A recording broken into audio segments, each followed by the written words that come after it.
today I'm going to show you how I came to this new collection of colors here for my new palette. The half pans are currently drying, letting them cure, and I'll be able to add them to the palette tomorrow. Please note that on the packaging for the palette that I'll share in the video, it says 24 full pans, but actually it's 28. I'm pleased that I didn't have to make too many cuts. I can always use paint straight from the tube on my mixing palettes when I want to include, which, you know, sometimes they're metallic, or I often use white gouache right out of the tube, which I just kind of have at the ready.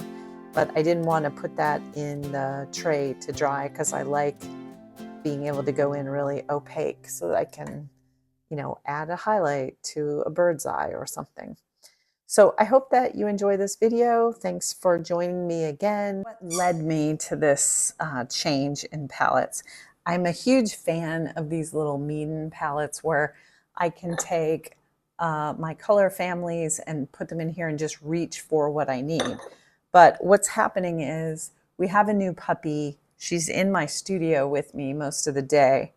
And I have a lot of dog hair around. And even though I can stack these to make a kind of makeshift cover, I've noticed that lately as I paint, I'm constantly getting dog hairs in and having to lift it off of the work. The other thing I recently learned was that I was having trouble with my Payne's Gray, which I've replaced in this palette. But what was happening, it was similar to what's happening with my Bloodstone Genuine. I don't really pay much attention to how much water I'm adding to the well, as see, you can see the hairs here. As I'm adding to the well, and what's been happening is it's been leaching out the gum arabic from the pigment, and then what remained was very pigment only, not suspended in the gum arabic. So, long story short, sorry for that long story, I've decided I'm going to go to a covered palette. So I've done some investigation and funny enough ended up with a very basic palette.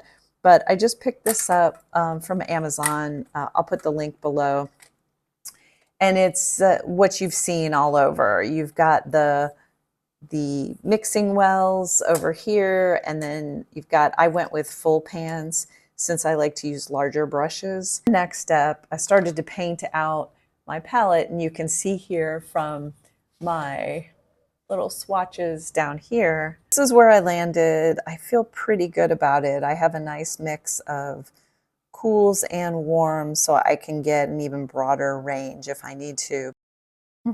Welcome back to my chaos. So what I've done here is just lined up the paint so that when I go to add them to the full pans, I'm kind of ready to go each row at a time. That was a royal pain, I will say, but luckily you don't have to do it that often. I'm already seeing some cracking in my Aussie red gold, so I'll probably have to add a little more at the top. It was kind of a weird texture when I added it, so I'm not surprised. Some look great. Anyway, I got them in. I feel good about that. We'll see how they harden. And then after that, I went ahead and made the swatch sheet. I'm really happy with this section down here with my neutrals and the yellows and the greens in here, and even the reds and purples. I just put my Daniel Smith sticker on here so I'd know this palette was Daniel Smith, although that's what I use primarily. And then my own little Instagram. Thanks for joining me on this quick tour of my new palette and process for putting together. I hope you find it helpful and you enjoy seeing which 28 colors I chose for mine. Until the next time, happy painting.